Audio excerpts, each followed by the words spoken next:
Welcome back to my channel Viju's journey. അപ്പോൾ ഇന്നത്തെ ഒരു വീഡിയോയിലേക്ക് എല്ലാവർക്കും സ്വാഗതം. ഇന്നൊരു സ്പെഷ്യൽ ഡേ ആട്ടോ, കാരണം ഇന്ന് മകര-10 ഞങ്ങളുടെ ഇവിടുത്തെ നാരായണകുളങ്ങര ദേവീക്ഷേത്രത്തിലെ ഉത്സവമാട്ടോ. അപ്പോൾ ഞങ്ങളുടെ ഇവിടുന്ന് കരിങ്കാളി എന്നാണ് ഇവിടെ പറയുക. പല സ്ഥലത്തും ഇത് പറഞ്ഞാൽ അറിയില്ല കേട്ടോ. അപ്പം ഞാൻ കാണിച്ചു തരാം. അപ്പം നമ്മളിവിടുന്ന് ഈ തെയ്യൊക്കെ പോലെ തന്നെ നമ്മൾ വീട്ടിൽ നിന്ന് കരിങ്കാളീനെ വേഷം കെട്ടിച്ച് കൊണ്ടുപോകും. അപ്പോൾ അങ്ങനത്തെ ഒരു ചടങ്ങുണ്ട് കേട്ടോ. നമ്മൾ വീട് പണിയണ സമയത്ത് നേർന്നതായിരുന്നു. അപ്പോൾ ഇന്ന് ആ പരിപാടി ഉണ്ട്. വീട്ടിൽ കുറച്ച് ഗസ്റ്റുകളൊക്കെ വരാണ്ട്. അപ്പോൾ ഞാൻ രാവിലെ തന്നെ കുളിച്ച് റെഡി ആയിട്ടുണ്ട്. ഇനി നമുക്ക് റൂമൊക്കെ ഒന്ന് ചെറിയൊരു രീതിയിൽ ഒതുക്കാനുണ്ട്. അപ്പോൾ ഇന്നത്തെ ഒരു വ്ളോഗിലേക്ക് പോയാലോ? എല്ലാവർക്കും വീണ്ടും സ്വാഗതം. ബെഡ്ഷീറ്റൊക്കെ വിരിച്ചിടാം ഗൈസ്. അപ്പോൾ ഞാൻ ഓൾറെഡി പുതിയ ബെഡ്ഷീറ്റ് ഇട്ടിട്ടുണ്ടായിരുന്നു. അപ്പോൾ നമുക്ക് ഒന്നുകൂടി മാറ്റാമെന്ന് കരുതി. ഇനി കുറേ ഗസ്റ്റുകളൊക്കെ വരണേന്. അപ്പോൾ ഞാൻ തന്നെ ഹൗസ് വാമിങ്ങിന് വാങ്ങിച്ചിട്ടുണ്ടായിരുന്ന ബെഡ്ഷീറ്റ് ആട്ടത് പിന്നെ യൂസ് ആയിട്ടൊക്കെ ഉണ്ട്. അപ്പോൾ നമുക്ക് ഇത് തന്നെ ഇടാം. ഇതാണ് എൻ്റെ റൂമിൻ്റെ ഒരു തീമായിട്ട് മാച്ചായി പോകുന്നതാണ് ഒരു ഗ്രേ കളർ. മൊത്തത്തിലൊരു ഗ്രേ കളറാണ് എൻ്റെ റൂം. അപ്പോൾ ഈ ബെഡ്ഷീറ്റും ഈ പിന്നെ റൂമിൻ്റെ മൊത്തം ഇതും വരുമ്പോൾ നല്ല രസമായിരിക്കും. അപ്പോൾ നമുക്ക് വിരിച്ചിടാം.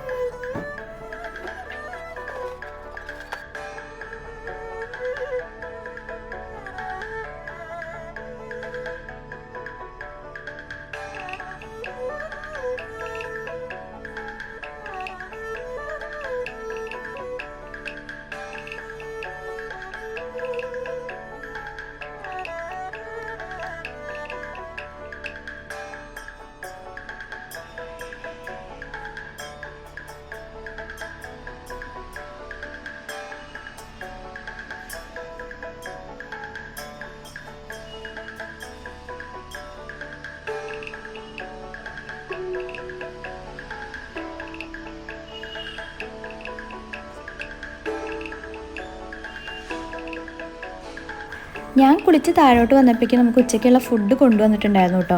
നമ്മൾ ഓർഡർ ചെയ്യാണ് ചെയ്തത്. ഒരു 10-75 പേർക്കുള്ള ഫുഡ് ഉണ്ടായിരുന്നു കേട്ടോ. സദ്യയാണ്. അപ്പോൾ ഓട്ടോന്ന് ഞാനും അമ്മയും കൂടിയിട്ട് ഫുഡ് ഇങ്ങനെ ഇറക്കിക്കായിരുന്നു കേട്ടോ.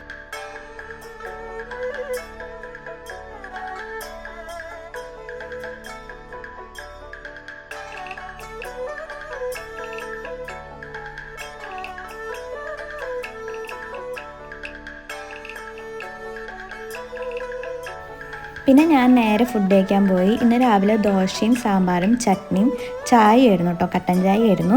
എനിക്ക് ഭയങ്കര ഇഷ്ടമാണ് ദോശ എത്ര കഴിച്ചാലും മതിയാവാത്ത ഒരു സംഭവമാണ്. പിന്നെ സാധാരണ ഇങ്ങനെ തിരക്കുള്ള ദിവസങ്ങളിൽ വീട്ടിൽ ഒന്നില്ലെങ്കിൽ ഉപ്പുമാവോ അല്ലെങ്കിൽ അവലൊക്കെയാണ് നനയ്ക്കുക ചെയ്യാറ്. ഇന്നെന്തോ ദോശമാവ് ഉള്ളതുകൊണ്ടാണ് തോന്നുന്നു ദോശയൊക്കെ ഉണ്ടാക്കിയിട്ടുണ്ടായിരുന്നു അമ്മ. അങ്ങനെ അതൊക്കെ കഴിച്ചു. നമുക്കിനി വേഗം പോയിട്ട് അമ്മേനെ എന്തെങ്കിലും ഹെൽപ്പ് ചെയ്യാം കേട്ടോ. അങ്ങനെ ഞാൻ അടുക്കളയിൽ പോയി നോക്കിയപ്പോൾ ഇന്നത്തെ പരിപാടിക്ക് വേണ്ടിയിട്ട് തണ്ണീരാമൃതം എന്ന് പറഞ്ഞിട്ടൊരു സംഭവം ഉണ്ടാക്കാണ്ട് കേട്ടോ. അപ്പോൾ അതിന് വേണ്ടിയിട്ടുള്ള അരിപ്പൊടി അമ്മ അവിടെ കഴുകിയിട്ട് ഇങ്ങനെ പൊടിച്ച് വെച്ചിട്ടുണ്ടായിരുന്നു. അത് അരിച്ചെടുക്കാൻ പറഞ്ഞു. അതിൽ കുഞ്ഞു കട്ട പിടിച്ചതൊക്കെ ഉണ്ട്. അത് മാറി കിട്ടാനാട്ടോ നമ്മളിങ്ങനെ അരിച്ചെടുക്കുന്നുണ്ട്. അപ്പുറത്ത് പോയി നോക്കിയപ്പോൾ അമ്മ അരി വറക്കുന്നുണ്ടായിരുന്നു. പിന്നെ അപ്പുറത്തെ സ്റ്റവിൽ ദാശമനിയൊക്കെ ഇട്ടിട്ട് വെള്ളം തിളപ്പിക്കുകയായിരുന്നു കേട്ടോ. കട്ടൻ ചായയുടെ കൂടെ ഈ അരി നന്നായി വറുത്തതും തേങ്ങ ചെരുകിയതും പിന്നെ പഞ്ചസാരയൊക്കെ ഇങ്ങനെ മിക്സ് ചെയ്ത് കഴിക്കാൻ നല്ല ടേസ്റ്റാട്ടോ.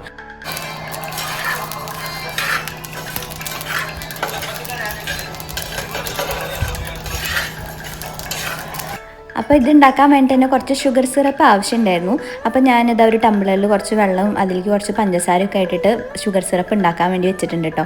അപ്പോഴേക്കും ഇതാ എൻ്റെ അനിയനും അച്ഛനും കൂടിയിട്ട് നമുക്ക് ഉച്ചത്തേക്ക് കഴിക്കാനുള്ള ഫുഡിനുള്ള ടേബിൾ ഉണ്ടല്ലോ, അതുള്ളിലാട്ടോ പിടിച്ചിരുന്നത്. അങ്ങനെ അവരതിങ്ങനെ കൊടുന്ന് വെക്കുന്നുണ്ടായിരുന്നു. അങ്ങനെ ആ വക പരിപാടികളൊക്കെ കഴിഞ്ഞപ്പോഴേക്കും നമ്മൾ വിളക്കുകളൊക്കെ കഴുകിയിട്ടാട്ടോ കൊടുത്തിട്ടുണ്ടായിരുന്നു. 2 കിണ്ടികളുണ്ടായിരുന്നു. അതൊന്ന് കഴുകിയിട്ട് കൊണ്ടുവരാൻ പറഞ്ഞു. അപ്പോൾ ഞാൻ എപ്പോഴും ഇങ്ങനത്തെ വിളക്കുകളൊക്കെ കഴുകുമ്പോൾ പീതാംബരി എന്ന് പറഞ്ഞ ഈ ഒരു പൗഡർ ഇട്ടിട്ടാട്ടോ കഴുകുക. ഇതിട്ട് കഴുകിയാൽ നമ്മുടെ ഈ വിളക്കുകൾക്കും കിണ്ടികൾക്കൊക്കെ ആയാലും നല്ലൊരു ഗ്ലോ കിട്ടും കേട്ടോ. അപ്പോൾ നല്ല രസമാണ് കാണാൻ വേണ്ടി. നമുക്ക് ഇങ്ങനത്തെ സ്പെഷ്യൽ ഒക്കേഷൻസിലൊക്കെ ഇതിട്ട് കഴുകി കഴിഞ്ഞാൽ നല്ല രസം ഉണ്ടാവും കേട്ടോ നമ്മുടെ പാത്രങ്ങൾ ഇരിക്കുന്നത് കാണാൻ. അപ്പോൾ നിങ്ങൾ ഇങ്ങനത്തെ ഒക്കേഷൻസ് ഒക്കെ വരുമ്പോൾ ഈ ഒരു പൗഡർ യൂസ് ചെയ്ത് നോക്കട്ടോ, അടിപൊളിയാണ്. അപ്പോഴത്തേക്ക് നമ്മുടെ കരിങ്കാളിയുടെ വേഷം കെട്ടാനുള്ള ആൾക്കാരൊക്കെ വന്നിട്ടുണ്ടായിരുന്നു. പിന്നെ കൊട്ടുകാരൊക്കെ എത്തിയിട്ടുണ്ടായിരുന്നു. അവർ നമ്മുടെ അവിടുത്തെ കല്ലുകളൊക്കെ ഒന്ന് മാറ്റിയിട്ട് അവിടെ കളം വരയ്ക്കാനുള്ള പരിപാടിയിലായിരുന്നു കേട്ടോ. പിന്നെ നമ്മുടെ വല്യമ്മ വന്നിട്ടുണ്ടായിരുന്നു. ഇത് അച്ഛൻ്റെ ചേട്ടൻ്റെ വൈഫാട്ടോ ഉണ്ടാക്കിക്കൊണ്ടിരിക്കുന്നത്. അപ്പുറത്തേക്കുണ്ട് അമ്മയുടെ അമ്മായിയാണ്. അങ്ങനെ അവരെല്ലാം കൂടിയിട്ട് നമ്മുടെ ഈ തണ്ണീരാമൃതം ഉണ്ടാക്കുക കേട്ടോ. അപ്പോൾ വല്യമ്മ ഇപ്പോൾ ഉണ്ടാക്കിക്കൊണ്ടിരിക്കുന്നത് മധുരം ഇല്ലാത്തതാണ്. നമ്മുടെ അരിപ്പൊടി വെള്ളത്തേക്ക് ഒഴിച്ചിട്ട് ഇങ്ങനത്തെ ഷേപ്പ് ആക്കിയിട്ട് ജസ്റ്റ് തിളയ്ക്കാൻ വെള്ളത്തിട്ടിട്ട് പുഴുങ്ങിയെടുക്കുക. അതാട്ടോ സംഭവം. ഇത് മധുരം ഉള്ളതാട്ടോ. മധുരമുള്ളേക്ക് നമ്മൾ കുറച്ച് ശർക്കരയുടെ പാനി കൊഴിച്ചിട്ട് അങ്ങനെയാട്ടോ ഉണ്ടാക്കുന്നുണ്ട്. അപ്പോൾ അത് നമ്മുടെ മധുരം ഇല്ലാത്ത ആ ഒരു സെറ്റ് റെഡി ആയിട്ടുണ്ട്. അങ്ങനെ നമ്മൾ ഇതൊക്കെ എടുത്തിട്ട് ഇങ്ങനെ മാറ്റി വെക്കുകയാണ് കേട്ടോ. നമ്മുടെ ഈ ഒരു കരിങ്കാളി കെട്ടിക്കുക എന്ന് പറഞ്ഞ പരിപാടിയിൽ കുറേ ചടങ്ങുകളുണ്ട് കേട്ടോ. അപ്പോൾ ആദ്യത്തെ ചടങ്ങിനെ വിളിച്ചത് അമ്മേനെയാണ്. അമ്മ സാരി എല്ലാം എടുത്തിരുന്നു കേട്ടോ. സാരി കുറച്ച് കഴിഞ്ഞ് പണിയൊക്കെ ഒന്ന് ഒതുക്കാൻ ശേഷം എടുക്കാമെന്ന് വെച്ചാൽ അമ്മ മാറ്റി വെച്ച് വെച്ചേക്കായിരുന്നു.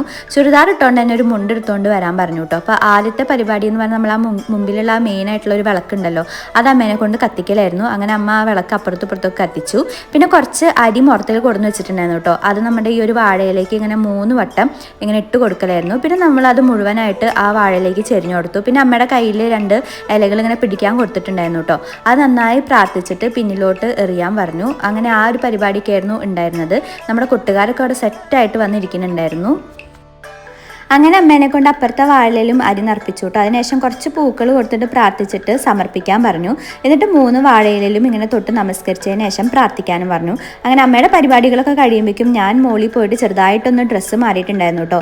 ഇത് ഞാൻ ഇന്നത്തെ പരിപാടിക്ക് വേണ്ടി തയ്പ്പിച്ചതാണ്. ഓൾറെഡി കുറച്ച് മെറ്റീരിയൽ കയ്യിലിരിക്കുന്നുണ്ടായിരുന്നു, അതുകൊണ്ട് ജസ്റ്റ് ഒന്ന് തയ്പ്പിച്ചതാണ്. എങ്ങനെയുണ്ട്, ഇഷ്ടമായോ നിങ്ങൾക്ക്? എനിക്ക് ഭയങ്കരമായിട്ട് ഇഷ്ടമായി കേട്ടോ.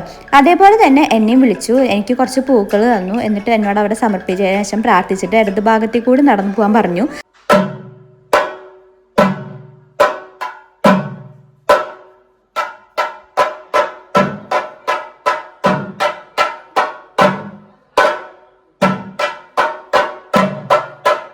ഇരവട്ടിക്കണ്ണനും വളരെപ്പല്ലൻ മുന്തൻ ചാത്തനും വനാട്ടുകൂട്ടനും വനാട്ടുകോട്ടയിൽ നിന്ന് വടി തച്ചുപുരട്ട് പകരെ കുണ്ടനും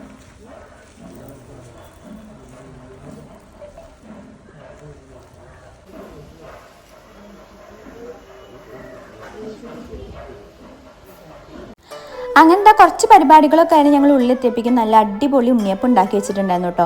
അപ്പോൾ അമ്മയുടെ അമ്മായിയാണിത്. അമ്മയുടെ അമ്മായി ചോദിച്ചത് എന്താണ് വീഡിയോ എടുക്കാനെന്നാണ് ഉണ്ണിയപ്പം ഉണ്ടാക്കേണ്ടത്. ഞാൻ അറിഞ്ഞില്ല ഗൈസ് അവിടെ ഉണ്ണിയപ്പം ഉണ്ടാക്കിക്കൊണ്ടിരിക്കുന്നത്. ഒരു 12:30 ആയപ്പോഴേക്കും നമ്മൾ ഉച്ചത്തേക്കുള്ള ഊണ് വിളമ്പാൻ തുടങ്ങി കേട്ടോ. 2:30-3 മണിയാകുമ്പോൾ നമ്മൾ കരിങ്കാലിയുടെ കെട്ടിയിട്ട് അവിടെ നിന്ന് ഇറക്കണമായിരുന്നു, നമ്മുടെ അമ്പലത്തിലേക്ക് കൊണ്ടുപോകണമായിരുന്നു. അതുകൊണ്ട് നമ്മൾ നേരത്തെ ഫുഡ് വിളമ്പി തുടങ്ങി. അപ്പോൾ ഫസ്റ്റത്തെ ട്രിപ്പിന് നമ്മുടെ നാട്ടുകാർ തന്നെയായിട്ട് ഉണ്ടായിരുന്നത് കഴിക്കാൻ വേണ്ടിയിട്ട്. ഇതെൻ്റെ കസിൻ്റെ ഉണ്ണിയാട്ടോ, ക്ഷേത്ര എന്നാണ് പേര്. അങ്ങനെ നമ്മുടെ കരിങ്കാലി കെട്ടുന്ന ആൾക്കാരൊക്കെ ഫസ്റ്റ് തന്നെ ഇരുന്ന് കഴിക്കാൻ തുടങ്ങിയിട്ട് ഇതിന് ശേഷം അവർക്ക് ഡ്രസ്സ് മാറണം. പിന്നെ ഇതെൻ്റെ ആൻറ്റിയാണ്, വല്യമ്മയുണ്ട്, പിന്നെ അപ്പുറത്തിരിക്കുന്നതൊക്കെ നൈബേഴ്സ് ആട്ടോ. അങ്ങനെ നമ്മുടെ ഫുഡ് എന്തൊക്കെയാ വെച്ചാൽ ചോറുണ്ട്, ക്യാബേജ് ഉപ്പേരി, അച്ചാറ്, കാളൻ, പിന്നെ കായുപ്പേരിയെ തോന്നുന്നു, ഇഞ്ചിമ്പുളി ഉണ്ട്, പിന്നെ ശർക്കര വരട്ടി, പപ്പടം, പായസം ഉണ്ടായിരുന്നു കേട്ടോ. അടിപൊളി സദ്യയായിരുന്നു എന്നാണ് എല്ലാവരും പറഞ്ഞത്. അപ്പോഴേക്കും അമ്മയുടെ ഓഫീസിൽ നിന്നുള്ള എല്ലാവരും എത്തിയിട്ടോ. ഒരു 7-8 ആൾക്കാരുണ്ടായിരുന്നു അമ്മയുടെ ഓഫീസിൽ നിന്ന്. അങ്ങനെ അവരെല്ലാവരും ഫുഡ് കഴിക്കാനിരുന്നു. അപ്പോഴത്തേക്ക് അമ്മ സാരി മാറി വന്നിട്ടുണ്ടായിരുന്നു കേട്ടോ. അമ്മയ്ക്ക് അവിടെ പറ നിറയ്ക്കണ ഒരു പരിപാടിയും കൂടി ഉണ്ടായിരുന്നു. അങ്ങനെ അമ്മയോട് പറയൊക്കെ നിറച്ചിട്ട് വീണ്ടും ഒന്ന് പ്രാർത്ഥിച്ചോളാൻ പറഞ്ഞു. അതിനൊക്കെ ശേഷം കേട്ടോ ഞാൻ അമ്മയും കൂടി ഫുഡ് കഴിക്കാൻ ഇരിക്കുന്നത്. ഓൾമോസ്റ്റ് എല്ലാവരും ആ സമയമാകുമ്പോഴേക്കും ഫുഡ് കഴിച്ച് കഴിഞ്ഞിട്ടുണ്ടായിരുന്നു. ഞങ്ങൾ കഴിച്ചുകൊണ്ടിരിക്കുമ്പോഴേക്കും ഞങ്ങൾ അപ്പുറത്തേക്ക് ഓരോ പരിപാടികൾക്ക് വേണ്ടി വിളിച്ചുകൊണ്ടിരിക്കുന്നത്. അതുകൊണ്ടാണ് ഞങ്ങൾ ഭയങ്കര സ്പീഡിലാട്ടോ ഫുഡ് കഴിച്ചത്. ഇത് അമ്മയുടെ അമ്മായിയാണ്, പിന്നെ അമ്മയുടെ ഒരു കസിനും ഉണ്ട്, പിന്നെ ഇത് എൻ്റെ അമ്മയുടെ ചേച്ചിയാട്ടോ, എൻ്റെ വല്യമ്മ. അത് കഴിഞ്ഞപ്പോഴേക്കും ഞങ്ങൾ വേഗം മുറ്റത്തോട്ട് പോയി. ഞങ്ങൾ കുടുംബക്കാരെല്ലാവരും ഇങ്ങനെ നിരന്ന് നിന്നു.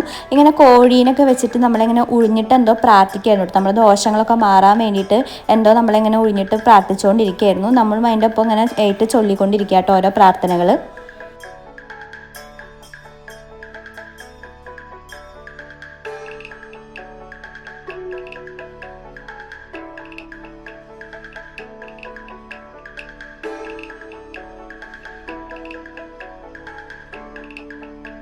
അങ്ങനെ അതിനൊക്കെ ശേഷം നമ്മുടെ എല്ലാവരുടെയും കയ്യിൽ കുറച്ച് അരി പിടിക്കാൻ തന്നിട്ടുണ്ടായിരുന്നു. അതവിടെ കൊണ്ടുപോയി സമർപ്പിച്ചിട്ട് പ്രാർത്ഥിക്കണമായിരുന്നു കേട്ടോ. അങ്ങനെ തന്നെ ഞങ്ങൾ എല്ലാവരും കൂടി വരിയായിട്ട് വന്നിട്ട് ആ അരി അവിടെ സമർപ്പിച്ചിട്ട് പ്രാർത്ഥിച്ചു. അതിനുശേഷം പിന്നെ കുറച്ച് പൂജകൾ ഉണ്ടായിരുന്നു. കരിങ്കാലി കെട്ടണ കുറച്ച് ഭാഗങ്ങളൊക്കെ ഉണ്ട്, അതൊക്കെ നിങ്ങളൊന്ന് കാണൂ കേട്ടോ.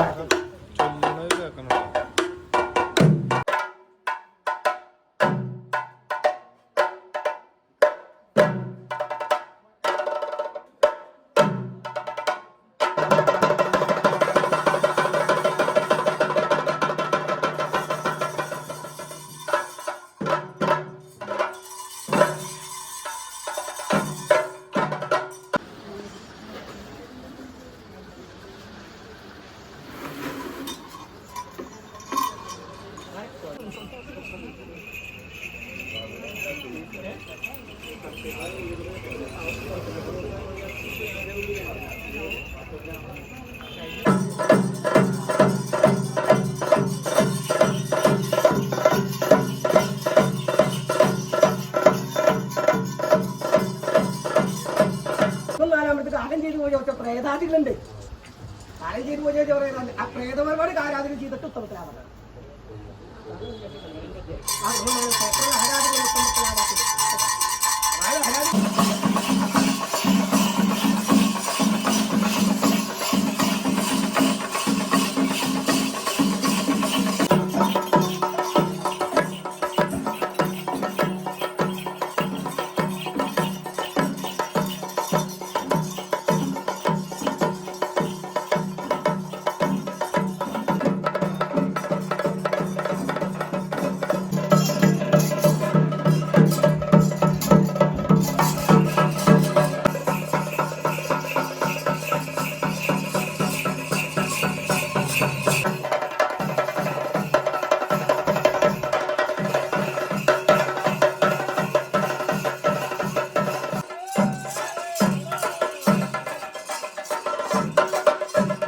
അങ്ങനെ നമ്മുടെ കരിങ്കാളി അമ്പലത്തിലേക്ക് പോയിട്ടോ. വൈകിട്ട് ചായയുടെ കൂടെ കഴിക്കാൻ നല്ല കള്ളപ്പം ഉണ്ടായിരുന്നു, പിന്നെ ഉണ്ണിയപ്പം ഉണ്ടായിരുന്നു.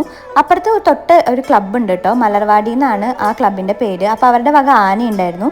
അപ്പോൾ ആനനെ കുറച്ച് നേരം നമ്മുടെ തൊട്ടുമ്പിലെ ഗ്രൗണ്ടിൽ ഇങ്ങനെ എഴുന്നള്ളിച്ച് നിർത്തും. അതിനൊക്കെ ശേഷം ഒരു 6:30 ആയപ്പോഴേക്കും രമേശ് വന്നു, ആരാധ്യ വന്നു, നീഹു വന്നു. അങ്ങനെ ഞങ്ങളെല്ലാവരും കൂടി കുറച്ച് നേരം മുറ്റത്ത് ഇങ്ങനെ സംസാരിച്ചുകൊണ്ടിരുന്നു. അപ്പോഴത്തേക്ക് ഒരു 8 മണിയൊക്കെ ആയിട്ടോ. അപ്പോഴേക്കും നമ്മുടെ കരിങ്കാളി തിരിച്ചെത്തിയിട്ടുണ്ടായിരുന്നു. കുറച്ച് സമാപന ചടങ്ങുകൾ കൂടി ഉണ്ടായിരുന്നു, കുരുതി കൊടുക്കണ പരിപാടിയും പിന്നെ നമ്മളെ കൊണ്ട് ഇങ്ങനെ കുറച്ച് ഇങ്ങനെ തിരി ഇങ്ങനെ ഒഴിച്ചിട്ട് അവിടെ ഇങ്ങനെ കത്തിച്ച് വെക്കണ പരിപാടി അങ്ങനെയൊക്കെ ഉണ്ടായിരുന്നു കേട്ടോ.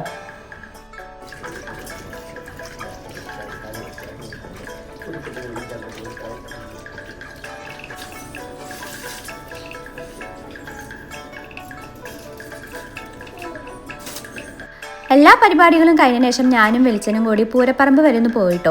ആളൊഴിഞ്ഞ പൂരപ്പറമ്പ് എന്നൊക്കെ പറയില്ല, അതായിരുന്നു അവിടുത്തെ അവസ്ഥ. കുറച്ച് വെടിക്കെട്ട് മാത്രം ബാക്കിയുണ്ടായിരുന്നു. പിന്നെ ഞാൻ ജസ്റ്റ് അമ്പലങ്ങളിൽ കയറിയും തൊഴുതു കേട്ടോ. അപ്പുറത്തും ഇപ്പുറത്തും 2 അമ്പലങ്ങളാണ്. നമ്മൾ ഒരമ്പലത്തിൽ കയറിയ അടുത്ത അമ്പലത്തിൽ എന്തായാലും തൊഴണം കേട്ടോ, തൊഴാതെ പോകരുത്. ചേട്ടത്തേടിയും അനിയത്തേടിയും അമ്പലമാണ്. തൊഴുതില്ലെങ്കിൽ ദേവി കോപിക്കും എന്നാണ് ഇവിടുത്തെ ഈ ഒരു ശാസ്ത്രം പറയില്ല. അങ്ങനെ കുറേ കടകളൊക്കെ ഉണ്ടായിരുന്നു കേട്ടോ. കുറച്ച് മുറുക്കൊക്കെ വാങ്ങിയിട്ട് ഞാൻ നേരെ വീട്ടിലോട്ട് പോയി. ഐസ്ക്രീമൊന്നും കഴിക്കാൻ നിന്നില്ല, എന്തോ ഒരു മൂഡ് ഉണ്ടായിരുന്നില്ല. വീട്ടിലെത്തിപ്പിക്കും നമ്മുടെ മലർവാടി ക്ലബിൻ്റെ തന്നെ ഒരു DJ പോലത്തെ സംഭവം ഉണ്ടായിരുന്നു. DJ ലൈറ്റൊക്കെ വെച്ചിട്ട് നാസിക് ഡോളായിരുന്നു കേട്ടോ. അടിപൊളി പരിപാടിയായിരുന്നു. എല്ലാവരും ഡാൻസൊക്കെ കളിച്ച് ആടി തിമിർത്തിട്ടുണ്ടായിരുന്നു. അങ്ങനെ പരിപാടിയൊക്കെ നമ്മുടെ തൊട്ട് വീടിൻ്റെ ഫ്രണ്ടിൽ കൂടെ പോകണോണ്ട് തന്നെ നമുക്ക് നല്ല സൗകര്യം കേട്ടോ. അപ്പോൾ ഇന്നത്തെ വിശേഷം ഇത്രേ ഉള്ളൂ. അപ്പോൾ അടുത്ത വീഡിയോ ആയിട്ട് കാണാം കേട്ടോ. ഈ വീഡിയോ ഇഷ്ടമെങ്കിൽ ലൈക്ക് ചെയ്യണേ, സപ്പോർട്ട് ചെയ്യണേ. ടാറ്റാ.